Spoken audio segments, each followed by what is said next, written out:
النهاردة بقى نعمل مع بعض كفتة الفراخ الجميلة دي اللي شكلها كده يفتح النفس، وكمان مشوية على البوتاجاز مش في الفرن. أولادنا طبعا بتفرح بالتغيير وبالأشكال المختلفة الجميلة دي كده زي ما انتوا شايفين. هنبدأ كده مع بعض على طول. جبت بقى الكبة بتاعتي، نزلت كده بمعلقة فلفل أحمر ومعلقة توم وفلفل أخضر وفلفل أصفر أو فلفل ألوان طبعا المتوفر عندك. كمان بصلتين كده كبار مقطعة مكعبات بالشكل ده كده، نزلت بكل ده كده في الكبة. هبدأ بقى ان انا افرم طبعا الخضار بتاعي ده كويس بالشكل اللي انتوا هتشوفوه معايا ده.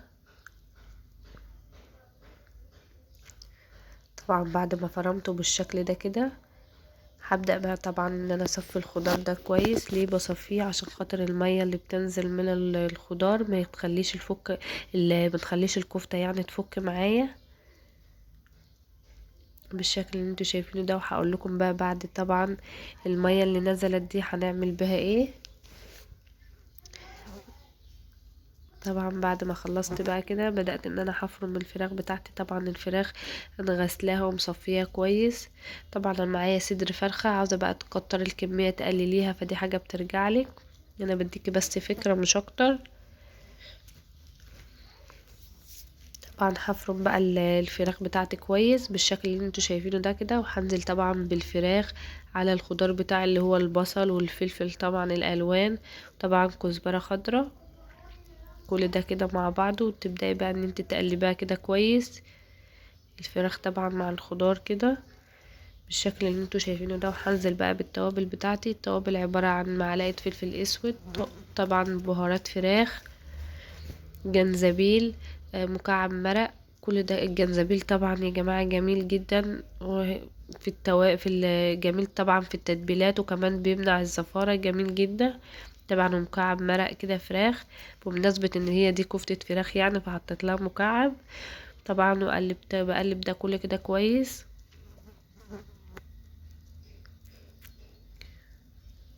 طبعا بعد ما قلبتها بالشكل اللي انتوا شايفين ده بوريها لكم اللي هي متماسكه ازاي طبعا. ودخلتها التلاجة قعدتها نص ساعه وطلعتها.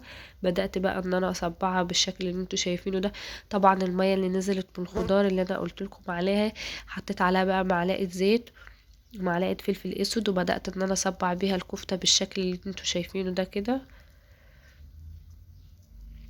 طلع طبعا متماسكة معايا وجميلة وما فكتش مني ولا حاجة، لانها طبعا معمولة مظبوطة جدا. طبعا لو لقيتها فكت منك ضيفيلها معلقتين بقسماط هتتماسك معاكي وهتبقى جميلة. بس هي ناجحة معايا وشايفين شكلها عامل ازاي. طبعا بعملها على عصيان الشيش طاووق كده، شكلها طبعا بيبقى جميل واولادنا طبعا بتفرح بالتغيير. طبعا بعد ما صبعت بقى الكمية بتاعتي كلها هنزل بقى بالصينية كده على البوتاجاز، ونزلت كده بمعلقة زيت وزعته. طبعا وزعتها كده في الصينية بتاعتي بالفرشة، واستنيت لما الزيت سخن جدا. الزيت او الزبدة بتاعتك لازم تسخنيهم عشان الكفتة ما تنزلش ميتها، يبقى كده من جوه كده جوسي كده وطرية وجميلة. نزلت بقى كده بالكمية اللي معايا بالشكل اللي انتوا شايفينه ده كده. طبعا ما تقلبيش الكفتة بتاعتك الا لما تلاقيها اخدت لون منك زي ما انت شايفة كده. طبعا جميلة وطعمها كان طالع معايا تحفة وجميل طبعا وتغيير. وكمان اللي ما عندوش فرن او الفرن بتاعه بايظ هتشويها على البوتاجاز من فوق عادي، مفيش حاجة بتقف معانا. كمان بقى عاوزة تحط لها فحماية كده، تحط على الفحماية كده معلقة زيت وتغطيها تديكي ريحة الفحم اكنها مشوية على الفحم.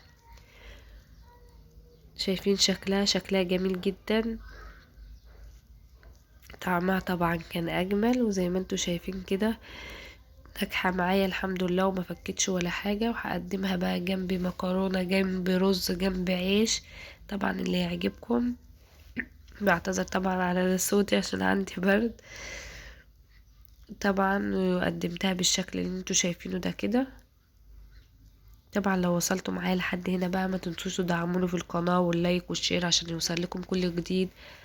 اكلات جميلة وموفرة معانا، منقفش على حاجة زي ما انتوا شايفين كده. اشوفكم على خير ومع السلامة.